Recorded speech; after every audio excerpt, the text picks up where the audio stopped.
Okay, welcome back to the third part of the video lecture for Chapter 6 on cell structure. You'll remember that at the end of Part 2 of this video lecture series for Chapter 6, we had finished talking about the energy-related organelles, the mitochondria, which breaks down sugar molecules to produce energy for the cell, and then the chloroplast was the very last thing we talked about. Chloroplasts in plants and other photosynthetic organisms are responsible for using sunlight, solar energy, to build sugar molecules out of CO2 and water, and thus provide food. Now, at the end of this chapter, really the last third, I guess I should say, of this chapter, we're going to shift away from talking about specific organelles and begin talking about a system of protein fibers that runs all throughout the cell, and then other structures that are related to that.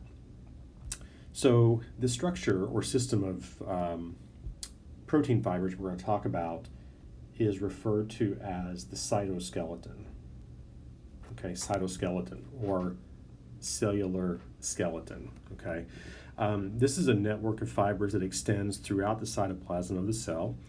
It does a number of different things. First of all, it organizes the cell structures, organizes activities, anchors certain organelles in place, is responsible for other organelles moving around the cell at various times, also plays a very important role during cell division, as we'll see in a lot more detail in a later chapter.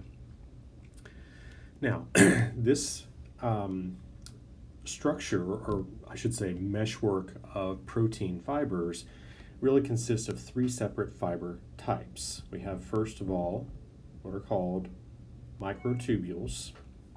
Okay, and we'll talk about each of these in particular as we go along here. Then we have a different type called microfilaments.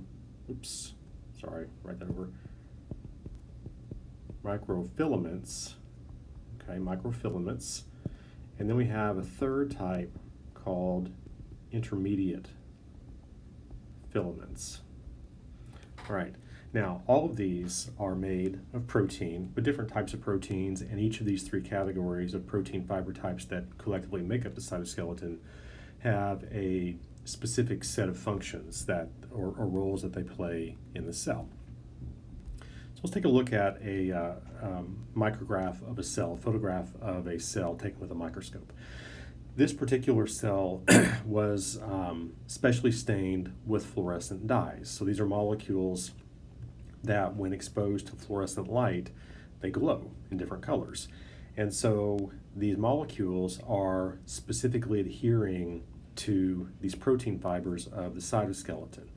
In particular, what we have here in green are the microtubules that are highlighted, that are labeled with a greenish, or a molecule that glows green under fluorescent or UV light.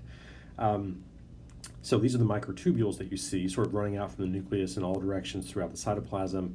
Then in orange, you can see another fiber type. These are microfilaments, okay, microfilaments. And they basically run along the inside of the cell membrane, forming the major sort of framework that bolsters or shores up the cell membrane, makes it stronger, and that sort of thing. What you don't see here are the intermediate filaments. They're not stained in this particular micrograph, so you can't see those. But in green, you have the microtubules, and in orange, you have the microfilaments. But this does give you a very good sort of impression of this three-dimensional meshwork of protein fibers that runs throughout the inside of the cell. Okay, so one of the major functions of the cytoskeleton is, as you see here, is that it helps to support the cell and maintain its shape, in particular those microfilaments that you see in orange. But another really important function of the cytoskeleton is that it interacts with what are called motor proteins, okay, a different category of proteins, motor proteins, to produce motility or movement. This is especially important with regard to vesicles. So we talked earlier in this chapter about transport vesicles, for example, carrying proteins that are produced in the endoplasmic reticulum, maybe carrying them down to the Golgi apparatus for processing.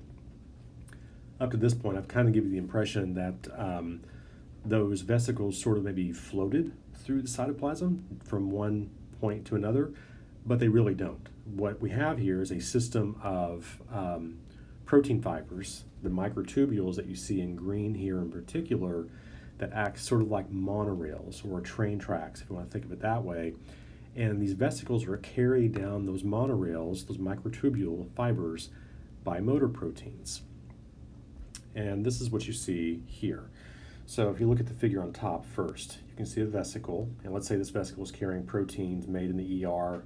They need to be moving down to the Golgi, or maybe they're moving from the Golgi down to the cell membrane where they'll be dumped off through exocytosis to the outside of the cell, whatever. That vesicle is connected by a motor protein to a microtubule fiber that you see right here. And this motor protein literally has two little legs on it, and every time it moves one leg forward, just like your leg moving forward when you walk, a molecule of ATP is used to provide the energy to allow that movement. So it walks literally one step after the next down this microtubule and carries the vesicle with it. So these microtubules then, acting as monorails, are fulfilling a really important function of the cytoskeleton, which is allowing vesicles to move along throughout the cytoplasm. Here you see an electron microscope view of that. That's a microtubule right there. And you see two separate vesicles moving, let's say, maybe in that direction. The motor protein is underneath them, connecting them to the microtubule. You can't see it, but it's there.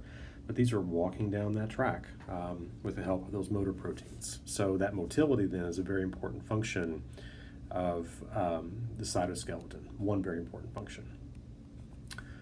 All right, so let's talk some more about these different fiber types. We won't go into a lot of detail about what kind of proteins they're made of. That's for an upper level course.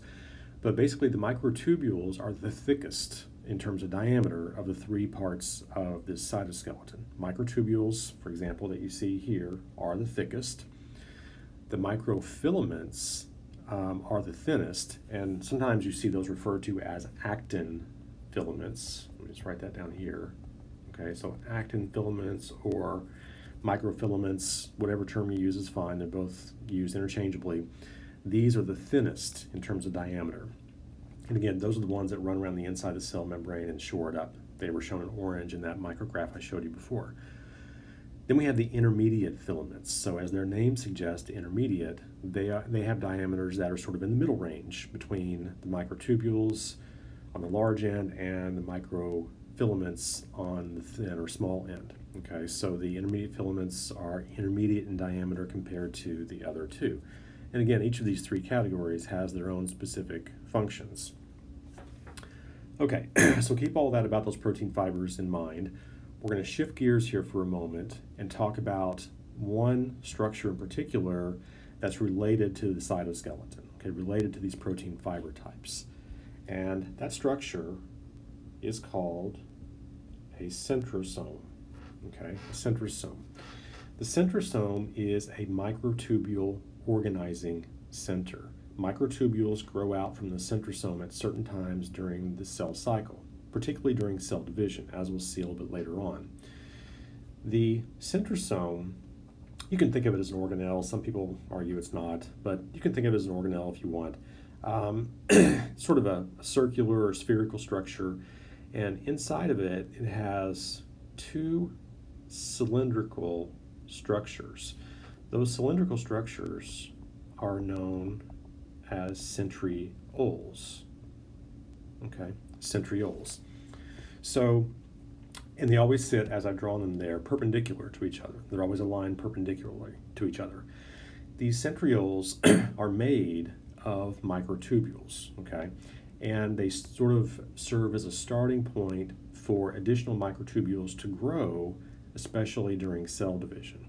What's going to happen during cell division is that the DNA will be condensed into really compact structures called chromosomes, which I'm sure you've heard of, and there'll be two sets of those, two copies of them. And they have to be pushed to the center of the cell, lined up, and then pulled away from each other. This process ensures that the two cells that result from cell division each end up with a complete set of chromosomes. In other words, not missing any DNA. Well, it's the microtubules that grow out of these centrioles from each centrosome that move those chromosomes around and perform that sort of choreography of chromosome movement that's so essential to effective cell division. All right. Now, one thing I will say real quick is that the centrioles and centrosomes are only found in animal cells. They're not found in plant cells. Plant cells have a different way of organizing and building microtubules, which we won't get into. Now, another thing I'll say is about the structure of those centrioles in particular. If we take a look at them, so first of all, here you see a centrosome, right? Sort of a spherical organelle-like structure. You have one centriole there and a second one here, again, always perpendicular to each other. The centrioles themselves are made of microtubules. In particular, if we zoom in a little bit, they're made of a cylinder of microtubules. So here you have one microtubule, a second one, and a third one. They're arranged in triplets. So we have 3 microtubules here, then we have 3 here, 3 there. If you count them, there's 1, 2, 3, 4, 5, 6, 7, 8, 9. There are 9 triplets of microtubules that make up that cylinder structure we call the centriole. And this one is made in exactly the same way, all right? So take a look at this electron microscope view. Imagine that the camera of the electron microscope is here looking down. You'd be looking sort of down inside the cylinder of this centriole, and you can essentially see the triplets, 1, 2, 3, 4, 5, and so on, all the way around arranged in the cylinder. You would see this one lying on its side, okay? So those are 2 centrioles inside of a centrosome. And again, you find these in animal cells, and they really come into play, especially during cell division, as we'll see more of later on, all right? Okay, so for now, just think of a centrosome as a microtubule organizing or growth center, if you want to think of it that way. Microtubules grow out from those. Now, structures that are related also to, or additional structures related to the cytoskeleton, I should say, are structures that are sort of found on the outside of cells. So here now we're kind of moving to the outside of the cell. These are what are known as cilia and flagella. Okay, cilia and flagella are structures that cells use for movement, that allow them to sort of swim around through their environment. You can think of it that way. They are very different in their overall function, okay, but they both affect movement. They allow cells to sort of swim through their watery environment, but they're basically made of the same thing. They're really just extensions of the cytoskeleton on the inside of the cell. Basically, they have a core of microtubules. So these are extensions of that microtubule network inside the cell that's part of the cytoskeleton. Now, these things do differ in their beating pattern. Okay, so let's take a look here real quick. So here we can see, for example, flagellum. This is a flagellum on a sperm cell. Now that flagellum sort of moves in this sort of undulating S-wave kind of motion, as you see here, which allows that sperm to swim. But it's a core of microtubules inside of it that extend off of the microtubule network inside the cell body itself. That's what makes up that flagellum. It sort of forces the cell membrane outward with this core of microtubules. Here you see a single-celled protist, and you see all this sort of green-like, almost like fur or hair covering its surface. Those are individual cilia, okay? And cilia are much, much smaller, much shorter than flagella, but much more abundant. So cilia, again, have a core of microtubules. We'll see more about that a little bit later on. But what cilia do is they sort of beat back and forth. There's a power stroke, then the cilia shortens, as you see here, or sort of curves, folds up, goes back to its original position, lengthens again, power stroke backwards, and so in that way it can affect movement. It sort of creates a current of water or fluid moving past the cell, which then allows the cell to move through that fluid, that medium, whatever it might be, usually water, all right?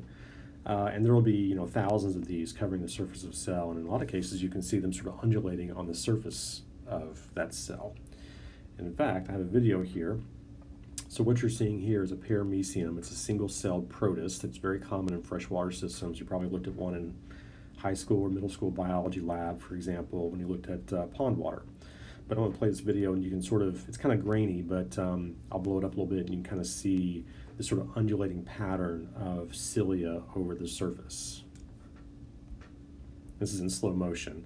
So you can kind of see this, if you look very carefully, you can sort of see it rotating and moving, but you can see the sort of fringe of cilia on the edges in particular that's allowing it to move. Okay. All right. Now, so cilia and flagella, again, are extensions off the surface of the cell that are, extensions of the microtubule network on the inside of the cell. They produce projections on the outside called cilia and flagella for movement. Here we see another example of projections from the cytoskeleton inside, but this time not of microtubules. This time we have projections of microfilaments, the thinnest filaments that we have. So what you see here, okay, is basically the outer boundary of the cell.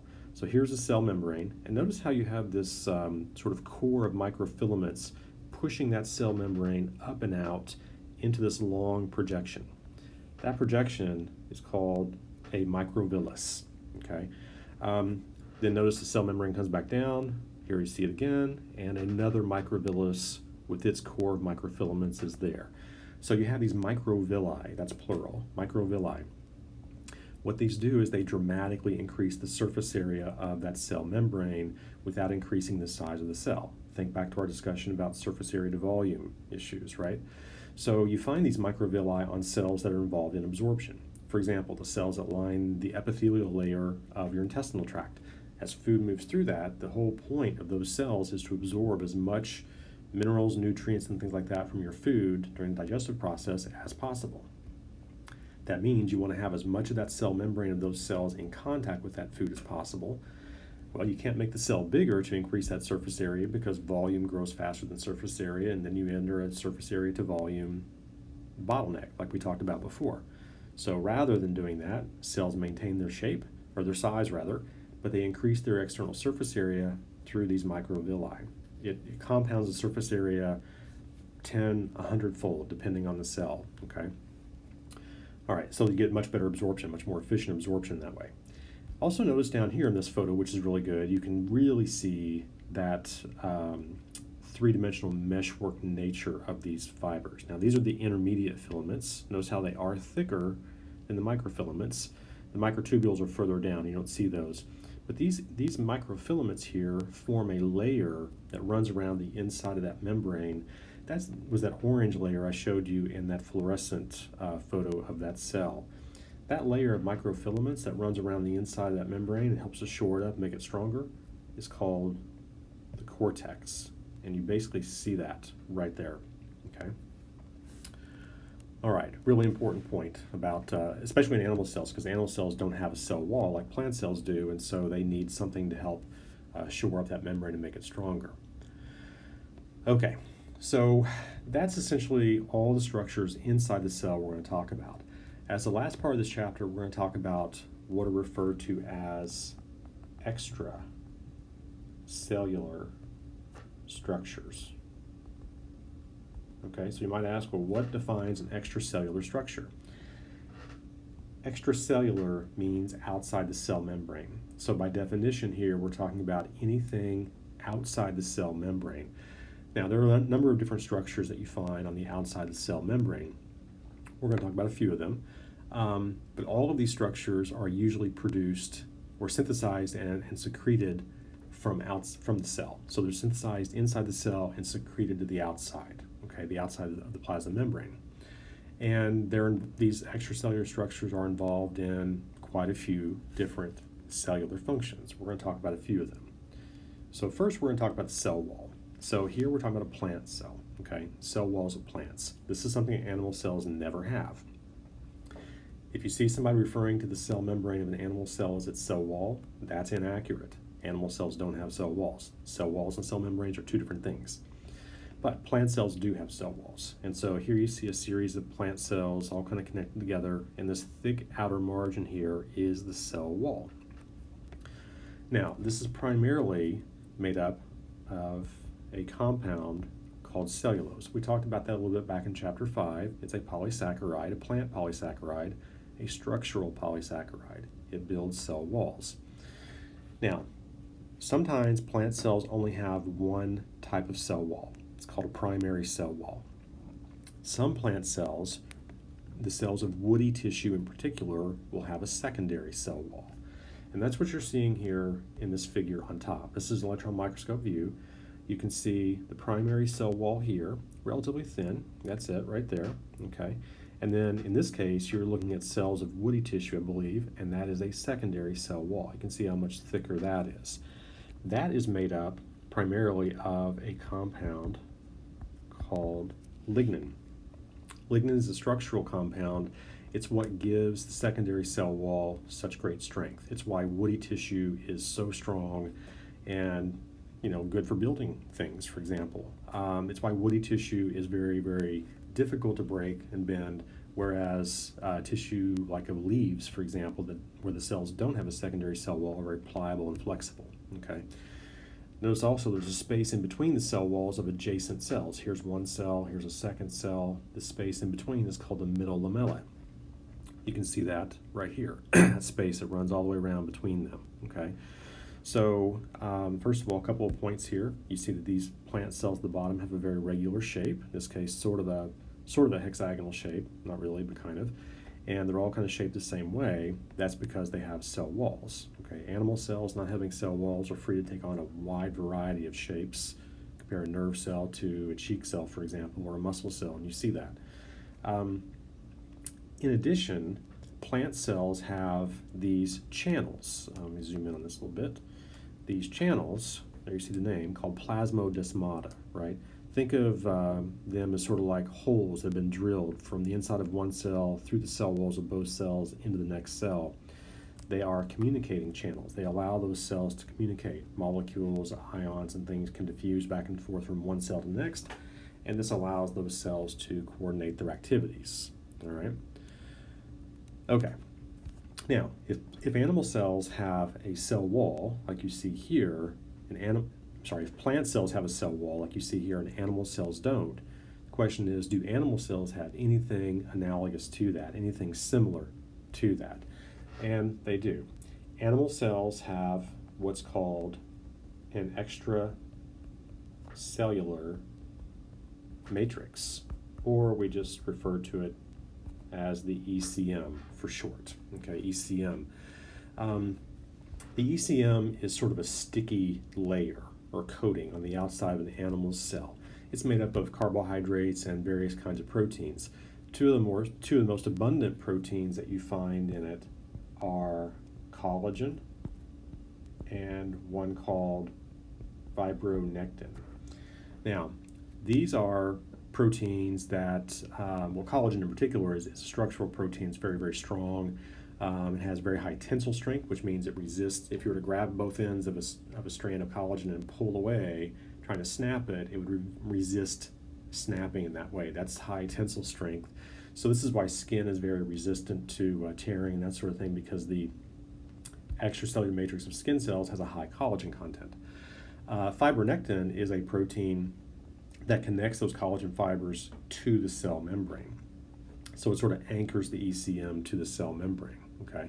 And then, as we'll see, that fibronectin is actually connected to proteins in the cell membrane that are called integrins, because they're integral. They're integrated into the cell membrane, all right? So let's take a look at this. This is a really good illustration of a cell membrane and the ECM, in addition to the cortex of microfilaments of the cytoskeleton on the inside of the cell. So here we have our cell membrane, right? There's our phospholipid bilayer. We have proteins called integrins that fit or sit down in that cell membrane. Here we have the ECM on the outside. So we have fibronectin proteins here that are connected to these integrins. The fibronectins then attach to these collagen fibers that you see here. So the ECM is connected to the cell membrane through fibronectins and integrins. Then the integrins are connected to the cortex of microfilaments of the cytoskeleton on the inside of the membrane. So all of these three structures, the cytoskeleton, the cell membrane, and the ECM, are all sort of tied in together into one sort of cohesive structure, making that cell membrane, that boundary between the non-living external environment of the cell and the internal living environment, very, very strong, much stronger than it would be without the cytoskeleton and without the ECM alone. All right, so last thing I have is a short little animation that shows you sort of in 3 dimensions animal cells with the ECM sort of highlighted or glowing fluorescent green around them. Okay, so I'm going to play this. There's not much to it. It just kind of shows you in 3 dimensions what it might look like. But here you can see in blue, right, the cells, and in green you can see the ECM around or surrounding all those cells. Okay, so that shows you that the ECM is a very important structural component that sort of protects the cells, but also in many ways helps to link these cells together. All right, so that wraps up the third video lecture for Chapter 6. So we're now done with Chapter 6, and next up is Chapter 7. In Chapter 7, we're going to focus almost exclusively on membranes and how things move across membranes, membrane transport, as we call it.